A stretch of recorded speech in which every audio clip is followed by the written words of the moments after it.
Hello. Hello. सत साहिब भगत जी। सत साहिब जी, सत साहिब। मैंने आपका नंबर यूट्यूब से लिया था। मैं सत्संग आपके वो वीडियोस देखते रहता हूँ कभी कभी। तो एक थोड़ा मन में सवाल था, मैं थोड़ा जानना चाहता था कि मतलब जैसे अभी मैंने क्या वहाँ से गुरुजी जब सजा हो गई थी ना गुरुजी को जेल के बाद, तो मुंबई में नामदान लिया था, है ना। जी। तो वैसे तो भगवान की कृपा से सब कुछ है मेरे पास। एक थोड़ा मानसिक शांति है, मानसिक थोड़ा वो है मेरे को बीमारियां, है ना। जी। तो अब मैं जैसे आप बता रहे थे कि वहां लेने का कोई फायदा, विशेष फायदा नहीं, और बात सच भी है कि मेरे को कुछ मतलब विशेष लाभ तो नहीं, वैसे तो सब कुछ है, मगर एक मानसिक बीमारी है, उसका सॉल्यूशन नहीं है मेरे पास, है ना। तो अब जैसे अपन फिर से गुरुजी से अगर जैसे नाम दीक्षा लेना चाहें तो फिर कैसे संभव है, मतलब कि वो वहां से तो लेना नहीं है। क्या मानसिक प्रॉब्लम? मतलब है ऐसे बीमारियां हैं कुछ मानसिक, मगर जैसे कि अब मैं वहां से लिया और आपने बताया कि वहां से लेने का, जैसे आपने वहां से दीक्षा भी ली है, तो कोई विशेष लाभ इसलिए नहीं क्योंकि वो गुरुजी की आज्ञा के विरुद्ध दिया जा रहा है ना। हाँ, है तो आज्ञा हेलो। के विरोधी। हाँ हाँ हाँ। लेकिन नाम तो अगर ले लिया है तो नाम को जाप करना मत छोड़ो, केवल उन लोगों को जी छोड़ जी। दो। नहीं उन नहीं, वो तो लोगों का छोड़ दिया साथ मैंने छोड़ो। उन लोग को। जी जी जी जी। बाकी तो फिर भगत जी, अगर ये मंत्र का नियम है, अगर आप मर्यादा में रह के मंत्र जाप करोगे हाँ और यदि हाँ हाँ। पांचों यज्ञ यदि आप करोगे तो परमात्मा हम्म। दया करता है। लेकिन क्या होता है ना, बहुत सारे लोग होते हैं, नाम लेते फायदा हो जाता है, बहुत जी सारे जी लोगों जी। के नहीं हो पाता है। तो जिनको जल्दी फायदा हाँ हो जाता है भगत जी, उनके पिछले भक्ति संस्कार जो मतलब मजबूत होते हैं, हाँ हाँ हाँ हाँ। है ना। अब जैसे हॉस्पिटल में एक तो कोई जुकाम का मरीज जाता है और एक कैंसर का जाता है, तो कैंसर वाले को तो 3 साल लग जाएंगी, जुकाम वाला जी भगत जी जी दो जी दिन में भी ठीक हो गया जाएगा। जी जी जी जी तो हमारे कुछ पिछले संस्कार ऐसे होते हैं जिसकी वजह से थोड़ा सा हमें रिकवर होने में थोड़ा सा समय लग जाता है। जी जी जी। तो इस चीज नहीं को तो वही केवल मेरे हमने। को जी। जी, वो मुझे ऐसा शंका आ गया था कि ऐसा तो नहीं है कि क्योंकि गुरुजी के आज्ञा के विरुद्ध वो खोले गए थे नामदान केंद्र, इसलिए मैंने वहां से लिया, इसलिए कोई लाभ नहीं हुआ है, ऐसा कुछ करके। देखो, उसमें गलती आप लोगों की नहीं है ना, क्योंकि आप लोगों को थोड़ी पता था कि भाई आज्ञा के अनुसार है या आज्ञा के विरुद्ध है। तो जी वो जी जी जी आपकी अनजाने की गलती थी भगत जी, आपने तो अपने आत्म कल्याण के लिए नाम लिया था। अब जी जी उसमें जी कोई जी धोखा कर रहा तो आपकी गलती नहीं है। लेकिन जब जी आपको जी जी सच्चाई का पता हो जाए उसके बाद आपने उन लोगों का साथ छोड़ देना है और एक जी सही तरीके से उन जाने अनजाने की गलतियों की गुरुदेव को दंडोत करके समय याचना मांग के और आगे से फिर जी जी आपने सावधानी रखनी है, साथ संगति से जुड़े रहना है और जी जी जी परमात्मा की जो मर्यादित भक्ति है वो अपने को करते रहना है। चाहे बीमारी हो, चाहे कोई और प्रॉब्लम हो भगत जी, परमात्मा फिर उसको अपने हिसाब से ठीक करता है। अब देखो, इसमें बहुत सारे कारण हैं, क्योंकि हाँ हाँ हाँ। भगत जी अंतर्यामी परमात्मा है, आप और हम नहीं है। क्या पता बिल्कुल बिल्कुल परमात्मा बिल्कुल। आपकी बीमारी ठीक कर देता, लेकिन आपकी बीमारी हाँ हाँ ठीक होते ही आपके भाग्य में ऐसा था कि आप इस भक्ति को छोड़ देते। ठीक है। हाँ हाँ हाँ और हाँ। परमात्मा चाहता है कि ये आत्मा मेरे से दूर ना हो जाए, और अभी मैं इसको लाभ तो बाद में दे दूंगा, लेकिन पहले थोड़ा ज्ञान समझ ले। ज्ञान समझने के बाद जब आपको फायदा होगा फिर आप परमात्मा को नहीं छोड़ पाएंगे, भक्ति में आप जी बिल्कुल। आनाकानी नहीं करेंगे फिर। जी जी जी जी तो ये बिल्कुल कुछ बिल्कुल। रीजन होते हैं भगत जी। अब हॉस्पिटल में चले गए तो फिर मरीज की नहीं चलती है, फिर वो डॉक्टर अपने हिसाब से करता है ट्रीटमेंट। जी जी जी बिल्कुल सही बात तो है। तो इस भक्ति मार्ग में थोड़ा सा हमें धैर्य रखने की आवश्यकता पड़ती है। परमात्मा ने कहा कि तुम एक बार 5 साल दो इस परमात्मा को। जिस भगत ने इस गुरुदेव को 5 साल दे दिए, हाँ हाँ और हाँ यदि हाँ। जानबूझ के कोई गलती नहीं कर रहा है, ठीक है, छोटी मोटी तो मर्यादा सबसे भगत जी जो है वो भंग होती है, लेकिन जानबूझ के यदि वो कोई गलती नहीं कर रहा है, कोई बीड़ी शराब गुटखा मांस आन उपासना चोरी जारी, तो जी जी भगत जी 5 साल दो आप इस परमात्मा को। 5 साल में परमात्मा वो मौज कर देगा, चाहे वो शारीरिक हो चाहे आर्थिक हो भगत जी, बयान नहीं जी किए जी जा जी सकते। बिल्कुल बिल्कुल बिल्कुल, ये बात तो है। भगत जी ये दास आप भाई बहनों के सामने जीता जागता प्रमाण है। मेरे मेरे बाप ने मुझे जिंदगी में कभी साइकिल ला के नहीं दी, और परमात्मा ने जो है आपस में भाई बहनों के सहयोग से जो है मतलब कि गाड़ी में चलवा रहा है परमात्मा। वाह वाह, बहुत अच्छे बहुत लेकिन अच्छे। आज उन चीजों का जो है वो सदुपयोग हो रहा है भगत जी। सेवा की सेवा बन रही है और वो कर्म के वो कर्म बन रहे हैं। और परमात्मा ने भी ये दिखा दिया कि देख बेटा, जो मेरी मर्यादा में रह के भक्ति करता है ना, फिर देखना मैं उस जी आम जी के पेड़ को इतने मतलब फल लगा देता हूँ, तुम भी खाओ, पड़ोसी भी खाओ, रिश्तेदारों को भी दो, फिर भी खत्म नहीं होंगे। जी जी जी, सही लेकिन सही ज्ञान सही होने सही। के बाद देता है परमात्मा भगत जी, ऐसे नहीं देता। बिल्कुल बिल्कुल बिल्कुल। नहीं, वैसे तो प्रभु की कृपा से सब कुछ है भगत जी, मेरे पास सब कुछ है, बस थोड़ा सा जरा सी मानसिक थोड़ी परेशानी थी, मगर उसका कोई दिक्कत नहीं है। मैं तो बस इसलिए मेन ये शंका समाधान ये थी कि जैसे अब मैं कर भी रहा हूँ कोशिश, जैसे साधनाएं कर रहा हूँ, अगर वो प्रभु गुरुजी महाराज की आज्ञा के अनुकूल नहीं है तो फिर उसका क्या फायदा हुआ, ये शंका थी मेरे उसमें कि गुरुजी की आज्ञा के। देखो भगत जी, होता क्या है जी, आज परमात्मा ने हर चीज से अपने भगत को सेवा के लिए मौज कर रखी है, लेकिन सब कुछ होते हुए भगत जी अंदर इन चीजों में रुचि नहीं है, इन चीजों में कोई मतलब जिज्ञासा नहीं है, क्योंकि मालूम है कि ये तेरा नहीं है, ये परमात्मा का है, तुझे केवल सेवा के लिए दी है। अगर तू आनाकानी करेगा तो परमात्मा तुझे हटा के इस सीट पे किसी और को बैठा देगा। इसलिए भगत जी जो है मतलब डर के सेवा होती है। फिर बिल्कुल बिल्कुल, हम इन चीजों को अपना नहीं मान सकते कि ये गाड़ी आ गई, गाड़ी कोई मेरे बाप की थोड़ी है भगत जी, परमात्मा की है, सेवा के लिए दी है परमात्मा ने। जो बैंक बैलेंस दिया है तो वो किस लिए है भगत जी, वो परमात्मा की सेवा के लिए है। अगर उसका दुरुपयोग करूंगा तो परमात्मा तो इस सीट पे किसी और को बैठा देगा। तो मुझे तो डर रहता है कि परमात्मा मेरे से कोई ऐसी गलती ना हो जाए। बाकी इस चीज के लिए नहीं कि भाई मेरे से गाड़ी छूट जाएगी, मेरे से ये हो जाएगा, नहीं, ये तो चाहे परमात्मा की मर्जी वो किसी को भी दे, लेकिन फिर उस परमात्मा की नजरों में ना गिर जाऊं। जी जी, सच बात है। ये तो मालिक की मौज है, राजाओं को राज किसने दे रखा है, इसी बंदी छोड़ने दे रखा है। बिल्कुल बिल्कुल बिल्कुल, सही बात है। तो अगर हमारे पास यदि हमारे संस्कार का भी है, उसको भी हमने भगवान का ही मानना पड़ेगा भगत जी, वरना उन चीजों में हमारी जो है बल्कि रुचि बन जाएगी, आसक्ति बन जाएगी। और आसक्ति बन गई तो फिर भगत जी भगत भक्ति नहीं कर पाएगा, क्योंकि हमेशा फिर उसको भय रहेगा उन चीजों के मतलब छूट जाने का। जी। आज परमात्मा ने हमारे को क्यों कहा कि भाई साईं इतना दीजिए जिसमें कुटुंब समाओ, हम भी भूखे ना रहे, साधु न भूखा जाए। एक भगत को केवल इतना ही मांगना चाहिए, इतना ही अपने जीवन में उसको अपने पास में रखना चाहिए। क्यों कहा परमात्मा ने? क्योंकि इससे ज्यादा यदि हो गया ना, फिर भगत जी आपके अंदर वो संग्रह संचन करने की गंदी प्रवृत्ति पैदा हो जाती है। बिल्कुल। और फिर आदमी को फिर भय बन जाता है कि कहीं ये चीज मेरे से छूट ना जाए, फिर वो भक्ति नहीं कर पाएगा भगत जी। तो मैं तो शुक्र मनाता हूँ परमात्मा का कि सेवा की संपत्ति को अगर हटा दिया जाए भगत जी, तो मेरे घर में तो 1 रुपया भी नहीं है। क्या होता है, मैं तो किराए के मकान में रहता हूँ, 1 रुपया मेरी जेब में नहीं है, बिल्कुल मालिक के भरोसे, मालिक के आश्रय। मैं तो भगवान से अरदास करता हूँ कि परमात्मा मुझे तो 50 गज का भी कोई प्लॉट मत दे देना। 50 गज क्या होती है, बिल्कुल मुझे इतना भी मत देना परमात्मा। बस जैसे जब आज से पहले मेरे को 20 साल होगी मैं किराए के मकान में रह रहा हूँ, तो आगे भी रह लूंगा। कौन सी आफत आ गई भगत जी?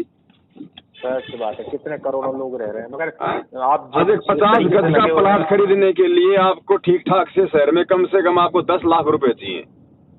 बिल्कुल 5-7 लाख रुपए फिर आप उसको बढ़ाओगे तो नॉर्मल टू नॉर्मल है, यानी कितना हो गया? 15 लाख रुपए। भगत जी 15 लाख रुपए ईमानदारी से कमाने में आपको जो मतलब 30 साल लग जाती हैं। और उसके बाद आपने कमाया क्या? जो 30 साल आपने बैल बन के कमाया वो आपने पत्थरों में ठोक दिया। उसका रिटर्न क्या है? उसका प्रतिफल कुछ भी नहीं, 0/0। तो भाई लोगों ने जो 50-50 लाख के मकान बना रखे हैं, अगर मैं 5,000 रुपया किराया दे के रह रहा हूँ तो वो अच्छा या फिर वो अच्छा? सही बात है। ठीक है, अगर परमात्मा ने अगर दे रखा है, अगर किसी को दिया हुआ है तो ऐसी बात नहीं कि भाई उसको दान कर दे, उसको बेच दे, नहीं। लेकिन उनमें आस्था मत रखो, उनमें आसक्ति मत रखो, और बाकी जो धन है, जो माया है, वो परमात्मा को दान धर्म में लगाओ, कोई अच्छी सेवाओं में लगाओ। बिल्कुल। तो समय आने पे परमात्मा सामने खड़ा हो जाएगा। भगत जी कोई ये सोचता है कि मेरे पास में 1 करोड़ रुपया है, कुछ नहीं है। कल को ऐसी भयंकर रोग लग गया, वो 1 करोड़ तो 1 साल में जाता रहेगा। क्या कमाया? और जो भगवान पे आश्रित होता है, परमात्मा उसको ऐसे रोग शोग आने नहीं देता जहाँ पे भगत को मानसिक परेशानी और आर्थिक दिक्कत आनी हो। तो पैसा सहयोगी नहीं है, सहयोगी एंड में ये परमात्मा ही बनेगा हमारा। बिल्कुल। और धरती पे हमारा कोई सहयोगी नहीं है। अगर ये पैसा ही अगर काम आना होता तो पैसा बहुत है लोगों के पास में, लेकिन देख लो शांति उनको रत्ती भर भी नहीं है। बिल्कुल नहीं। इसलिए परमात्मा कहते हैं, कोई तन से दुखी, कोई मन से दुखी, कोई धन बिन रहे उदास, थोड़े थोड़े सब दुखी, एक सुखी संत रामपाल जी का दास। बिल्कुल सही है, बिल्कुल सही। लेकिन भगत जी दास बनना पड़ेगा, खाली नाम के आगे दास रखवाने से। परमात्मा कहते हैं कि भाई दासा तन नेड़े नहीं और नाम धरावे दास। भाई पानी के पिए बिना कैसे बुझेगी प्यास। बिल्कुल सही बात है। हमने दास नाम तो रख लिया, लेकिन दास के क्या गुण होते हैं, क्या लक्षण होते हैं, क्या परिभाषा होती है, वो भी तो अपने जीवन में लागू करनी पड़ेगी। अब कोई थोड़ी सी बात बोल देता है तुरंत हम उसके सिर पे खड़े हो जाते हैं, ये कोई दास के लक्षण थोड़ी हैं। अब इब्राहिम सुल्तान का जिक्र किया था परमात्मा ने, उसमें समझाई थी दास की परिभाषा की क्या होती है। और जब उसने देख लिया ना कि वास्तव में दास है, उसने उसको मुक्त कर दिया था। उस दास को उसको मुक्त कर दिया। फिर उसने कहा कि महाराज जो देगा सो खाऊंगा, आप मुझे जिस नाम से पुकारोगे वही मेरा नाम है, मेरी कोई इच्छा नहीं है। उसके इस भाव को देखते हुए परमात्मा ने कहा कि इब्राहिम सुल्तान ने उसको मुक्त कर दिया। फिर तो भगत जी आज परमात्मा में दास बनाना चाहते हैं, जब तक हम दास नहीं बनेंगे ये काल हमें यहाँ से मुक्त नहीं करेगा। सही बात है, सही बात है, बिल्कुल सही बात है। बाकी भगत जी सुख संपत्ति वैभव ये तो भगत जी ये तो परमात्मा का मतलब पलक झपकते मतलब जितना भी काम नहीं है। मालिक ने क्या कहा कि सत्य नाम पालड़े रंग हो रही हो, 14 लोक न तुलावे राम रंग हो रही हो। एक सतनाम का यदि कोई जाप करता है मर्यादा में रह के, 14 लोक यानी 21 ब्रह्मांड आ गए पूरे। आपने इतनी कमाई कर ली, लेकिन वो कमाई का प्रतिफल आज नहीं मिलेगा भगत जी। अगर पार नहीं हुए उसके बाद देखना भगत जी आपको क्या क्या बना देगा परमात्मा, ब्रह्मा विष्णु महेश राजा महाराजा चक्रवर्ती। लेकिन फायदा क्या फिर उस वैभव का। एक जन्म राजा का भोगो, फिर 17 जन्म फिर गधे के, फिर अगला जन्म मंत्री का भोगो, फिर 17 जन्म गधे के। फायदा क्या। इससे अच्छा तो अपने सदगुरुदेव का नौकर बन के रहना ज्यादा अच्छा है, वो त्रिलोक का मालिक। देखो भगत जी, भगत को अगर भक्ति करनी है तो भगत ने अपने भगवान को ही देखना पड़ेगा, अपने गुरुदेव को ही देखना पड़ेगा। वो क्या खा रहे, क्या पी रहे, वो कैसे रह रहे हैं, क्या उनका सोच है, क्या उनका विचार है, वो किन किन परंपराओं का निर्वाह कर रहे हैं, किन किन रीति रिवाजों का निर्वाह कर रहे हैं, वो कैसे रहते हैं जगत से। हमने अपने गुरुदेव को देख के चलना पड़ेगा, क्योंकि गुरुदेव भी एक भगत की भूमिका करता है अपने भगत को समझाने के लिए कि बेटा मेरी तरह रहेगा तो यहाँ से पीछा छूटेगा, और ज्यादा अगर फन्ने खा बन के रहेगा तो फिर देख लेना अपने हिसाब से। बिल्कुल बिल्कुल बिल्कुल। लेकिन भगत जी अब इन चीजों को समझे कौन भगत जी। अब नहीं आ रहा है सुधार, धीरे धीरे मैं यहाँ पे देखता आएगा, परिवर्तन तो होगा, ऐसी बात नहीं है। जैसे जैसे हम भक्ति करेंगे, भक्ति के प्रभाव से ही हमारे अंदर सब परिवर्तन आएंगे। लेकिन ये मानव बुद्धि दी है तो थोड़ा सा 2 कदम आगे बढ़ के हमने भी भक्ति विचार करना चाहिए। अब परमात्मा तो भाई पीछे से करवाएगा, लेकिन समझदारी वो बात है कि भाई अब एक मतलब समझदार व्यक्ति वो नहीं होता जो ठोकर खा के समझता है। समझदार वो होता है जो दूसरों की ठोकर से समझ जाए। जी जी जी बिल्कुल सही कहा, बिल्कुल सही। ठोकर ही खाई तो फिर समझदार कहाँ हुआ। वो तो ठोकर खा के तो जानवर भी सीधा हो जाता है, समझ जाएगा। सही बात है, सही बात। जो दूसरों की ठोकर से समझ जाए ना, वो समझदार व्यक्ति होता है भगत जी। जी। तो मानव बुद्धि ये ज्ञान इसलिए दिया भगवान ने कि हम 2 कदम आगे बढ़ के सोचें, परमात्मा के संकेतों को समझें। कुछ चीजें ऐसी हैं भगत जी, इस काललोक के विधान के अनुसार परमात्मा हमें नहीं बता पाते। वो उनके वचन के अंतर्गत आती हैं। वो चीजें हमने खुद ही समझनी पड़ेंगी भगत जी, वरना इस भक्ति में आनंद नहीं आएगा, चाहे कोई कितना ही कर ले। परमात्मा कहते हैं आग पराई आपनी और हाथ दिए जल जाए। आग होती है ना अग्नि, वो चाहे अपनी हो चाहे किसी पड़ोसी की हो, हाथ दोगे तो हाथ जलेगा ना। बिल्कुल बिल्कुल। तो मालिक कहते हैं आग पराई आपनी हाथ दिए जल जाए, और औरत पराई आपनी भोगे सर्वस जाए। बिल्कुल सही बात है। संकेत करते हैं परमात्मा खुल के नहीं कहते, लेकिन जब जीव की मतलब जब सीमा जब हो जाती है ना, जैसे मान लीजिए बाल बच्चे हो गए, बच्चे बड़े बड़े हो गए, सर में सफेद आ गए, उसके बाद भी अगर कोई उन क्रियाओं में लिप्त है तो वो महामूर्ख व्यक्ति है, वो भगत होके। ऐसी स्थिति में फिर बाहर निकल जाना चाहिए, और बाहर निकलोगे तभी भक्ति का आनंद आएगा, नहीं तो आएगा नहीं भगत जी। जितनी भक्ति हम करिए, मेरा बेटर एक्सपीरियंस है भगत जी, जितनी भक्ति हम करेंगे ना उस क्रिया के द्वारा सारी भक्ति निकल जाती है भगत जी। सही बात। ज्ञान गंगा में परमात्मा ने स्पष्ट लिख रखा कि अनावश्यक भोग विलास वर्जित है। अब संकेत ही करता है परमात्मा, भग भोग्या भग उपजय, भग से बचा ना कोई, जय कोई भग से बचे, भगत कहावे सोई। बिल्कुल सही बात है, बिल्कुल सही बात है। लेकिन ये उम्र के अनुसार, ये क्या है भगत जी, उम्र के अनुसार भगत को मतलब समझ जाना चाहिए। ठीक है, कोई नया बच्चा है, शादी के लायक है, भाई ठीक है, उसको तो अभी अपना जीवन जीना है, उसको तो अभी संतान उत्पत्ति करनी है। वो भी अगर वो जती रह के अपना काम करेगा, अगर अपनी एक स्त्री तक ही सीमित रहेगा, या स्त्री खाली अपने पति तक ही सीमित रहेगी और अन्य को अपनी माँ बहन बेटी के अनुसार मतलब समझेगा, तो फिर उसको कोई नुकसान नहीं है। फिर परमात्मा कहते हैं कि इंद्री कर्म न लगे लगारम, जो भक्ति करन निर्धुंध रहे, उसके ऊपर वो इंद्री कर्म लागू नहीं होता। लेकिन भगत जी सब काम हो गए, बच्चे बड़े बड़े हो गए, बच्चे समझदार हो गए, उसके बाद भी अगर लोग उन्हीं क्रियाओं में लिप्त रहेंगे तो क्या होगा फिर? सच बात है। तो ये सारी चीजें परमात्मा भगत जी नहीं बताएंगे, हर एक चीज को, हर एक चीज के लिए। फिर ये साथ संगति परमात्मा ने इसीलिए तो दी है कि भाई मेरे बच्चे फिर इन बातों के वे ज्ञान को आधार बना के डिस्कस करें।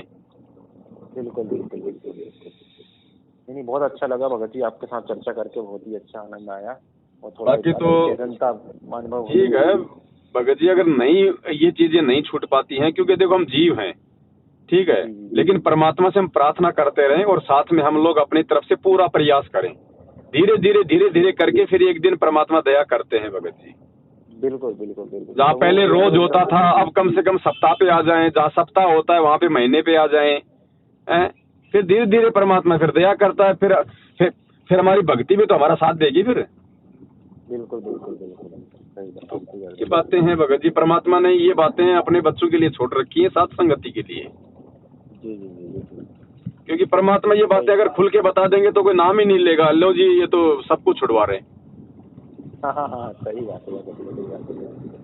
मगर फिर भी भगत जी, जैसे कि जो प्रभु का ज्ञान है, जो भले इसको समझने में काफी टाइम लगता है, 1 साल 2 साल 3 साल जैसा भी है, पर एक बार समझ में आता है पूरा, ऐसा बेहोशी या जो नशा है काफी हद तक 70-80% ऐसे ही उतर जाता है फिर ज्ञान की दम पर। बिल्कुल बिल्कुल, आएगा एक समय भगत जी, आता है समय, आएगा, ऐसी बात नहीं है। मैं तो काफी खुश हूँ यहाँ पे, ऐसा बोलना नहीं चाहिए, छोटा मुंह बड़ी बात, जो बेचारे कम पढ़े लिखे गाँव के लोग हैं ना, वो तक मतलब पढ़े लिखे को तो भगवान ने तो ज्ञान ही इसलिए दिया, पढ़ाई लिखाई सबको इसलिए कि खुद देखो गुरुजी के वो प्रमाण। पर जो बेचारे पढ़े लिखे नहीं भी हैं, वो भी इस लाइन पे लग गए हैं, तो इतनी खुशी होती है कि पढ़े लिखे तो चलो ठीक ही हैं, पर जो पढ़े लिखे नहीं है वो भी इस लाइन पे आ रहे हैं, और गाँव जैसी छोटी जगह पर तो बहुत खुशी होती है कि जैसे प्रभु का वचन था वो धीरे धीरे, भले इसको 200 साल लगे चाहे 500 साल लगे, पर होके रहेगा वो सच एक दिन। बिल्कुल, जो भगवान ने बोल दिया वो तो सर्वदा सत्य होके रहेगा। हाँ, ये तो है भगत जी, मालिक का एक भी वचन व्यर्थ नहीं जाएगा भगत जी। बिल्कुल बिल्कुल बिल्कुल जी। भगत जी, आपका कोई ऐसा कुछ ग्रुप वगैरह हो तो मेरा नंबर ऐड कर लीजिएगा, जिसमें गुरुजी महाराज जी के कुछ संबंधित जानकारी या कुछ भी ऐसा कुछ हो, क्योंकि आप भी बिजी रहते हैं तो हर बार मेरा फोन उठा नहीं पाएंगे, तो मेरे को जानकारी ऐसे मिलती रहेंगी, है ना? ठीक है भगत जी, जोड़ देंगे आपको। ओके, धन्यवाद भगत जी, है ना।